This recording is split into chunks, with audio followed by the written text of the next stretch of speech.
देखिए, हैरत की बात है कि किसानों ने करीबन 1 महीना पहले केंद्र की सरकार को बताया कि आपने जो हमारे से वादे किए थे 2 साल पहले जब बड़ा किसान आंदोलन हुआ था, उसको आपने पूरा नहीं किया है। हमारे साथ में वादा खिलाफी हुई।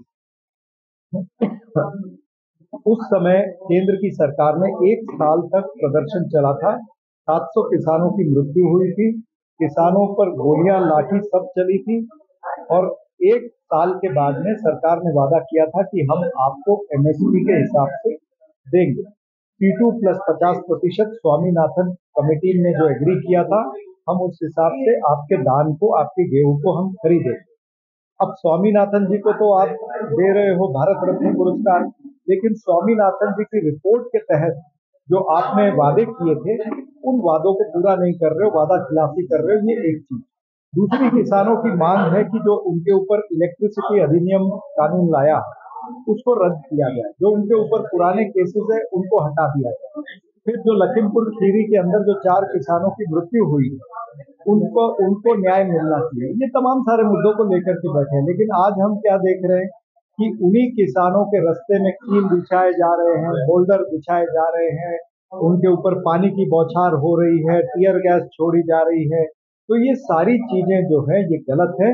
किसानों की समस्या का हल नरेंद्र मोदी की सरकार को तुरंत करना चाहिए। किसानों के साथ में वादा खिलाफी न करे। जो किसान का नहीं वो किसी काम का नहीं। सरकार बिल्कुल इलेक्शन को ध्यान में रख के कर रही है। सरकार कांग्रेस पार्टी की जो भारत जोड़ो न्याय यात्रा जो राहुल गांधी जी निकाल रहे हैं, उससे डर चुकी है। जिस तरह से भारत जोड़ो न्याय यात्रा को प्रतिसाद मिल रहा है, तो वो हमारे ऊपर आर्थिक अंकुश लगाना चाहती है। ये दर्शाता है कि देश के अंदर लोकतंत्र पर हमला हो रहा है। ये लोकतंत्र नहीं, भोगतंत्र चल रहा है और नरेंद्र मोदी जी के इस भोगतंत्र को कभी भी भारत की जनता या कांग्रेस पार्टी स्वीकारेगी नहीं। उनको ये याद रखना चाहिए कि कांग्रेस धन से नहीं चलती है, जन से चलती है। जनता की आवाज को लेकर के श्री राहुल गांधी जी चल रहे हैं।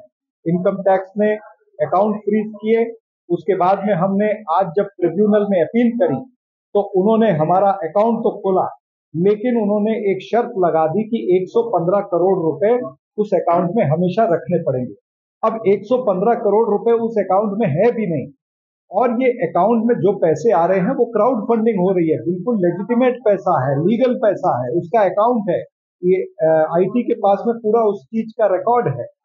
तो जब आपके पास पूरी चीज का रिकॉर्ड है, क्राउड फंडिंग लेजिटिमेट है, जनता अगर पैसे कांग्रेस पार्टी को दे रही है, तो आप क्यों हमारे ऊपर अंकुश लगाना चाहते हो? यानी कहीं ना कहीं देश के शाह और तानाशाह, ये दोनों कांग्रेस पार्टी से डर रहे हैं। ये इसमें सिद्ध होता है।